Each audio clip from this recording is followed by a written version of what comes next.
ওদেরকে পাহারা দিতে আমি আসছি। আমি জানি আমি একা, আমার সাথে আরো অনেক অভিভাবক আছে যারা আমার সন্তানদের উপর বুকে গুলি চালায়। তারা কোনোভাবে এই দেশের মানুষ হতেই পারে না। তারা অন্য দেশের মানুষ, তারা এই দেশের মানুষ হতেই পারে না। সেটা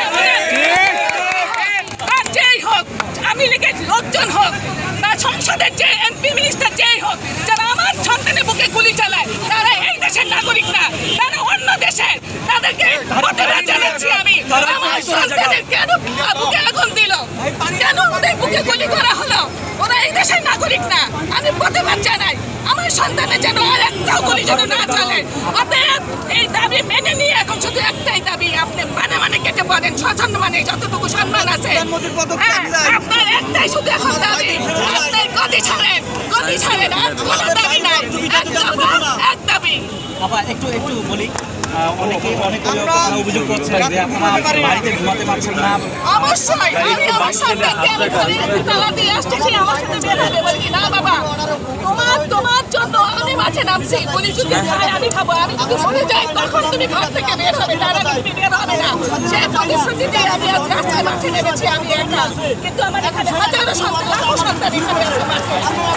আর কিছু বলার নাই আমার। আরেকটা কথা ভাবছি, আমরা তো বুঝতে পারছি যে আপনাদের রাস্তায় আসে, এটা কতটুকু সত্যি? অবশ্যই সত্যি, আপনারা মিডিয়া এর আগে দেখেছেন, শুধু আজকেই না, এটা অনেকদিন থেকে চলমান আছে। এটা আপনারা আপনাদের মিডিয়ার লোক, আপনারা এটা ভালো জানেন কোথায় হয়রানি করা হচ্ছে, কোথায় কি করা হচ্ছে, লুঙ্গি খুলে সবাইকে চেক করা হচ্ছে। আপনারা জানেন না সেটা? কেন এই প্রশ্ন করছে? প্রশ্নটা সুন্দর করে করেন, এগুলো কোনো প্রশ্নই না, এগুলো অতীত হয়ে গেছে। ধন্যবাদ।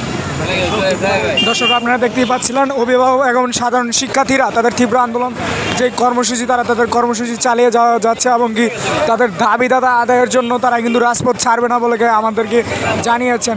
এখানে দেখছেন শিক্ষার্থীদের পাশাপাশি তারা কিন্তু সাধারণ শিক্ষার্থীরা সে কিন্তু এই আন্দোলনে অংশগ্রহণ করেছেন। সকল শ্রেণীর কর্মজীবী এবং পেশাজীবী মানুষ কিন্তু এই শিক্ষার্থীদের সাথে একমত পোষণ করেছেন।